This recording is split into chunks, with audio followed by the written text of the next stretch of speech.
I'm Tom, an NDIS provider. And I'm Lex, an NDIS participant. Today, we'll tell you about some practical steps you can take after an emergency or disaster has occurred to support you to get your life back on track. We'll also talk about how a resilient mindset can make a difference. After experiencing an event like a bushfire, flood, or the COVID-19 pandemic, it's natural to feel like you have less control in your life than usual. Disaster and emergency events can be unsettling and scary, but it's important to keep positive and to remind yourself that you can cope and that you will be okay, one way or another. NDIS providers are there to support NDIS participants through these uncertain times.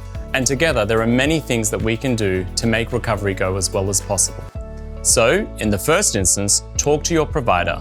But remember, local councils and community organisations are also there to help. At every stage of an emergency or disaster, resilience is key. This means being able to adapt to changing situations and to bounce back from difficulties that are faced. So wondering what you can do to become more resilient and ready to cope? The first step is to get your thinking right.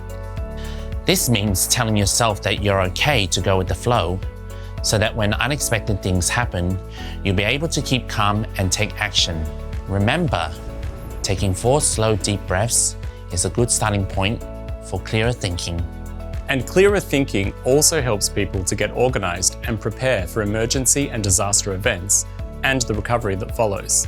Writing a list of actions to take is a great thing you can do to feel more in control of a stressful and unpredictable event. Whether it's part of your emergency plan or something that you do during recovery to get back on track, a to-do list is important.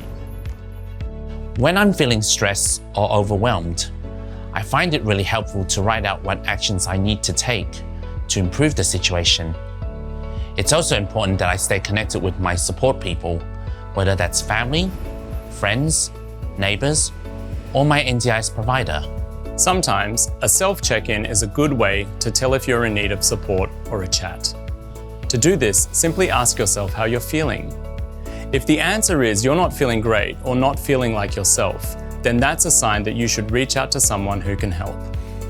Sometimes NDIS providers might also do a check-in with you, which includes making sure you have all the information you need at that time.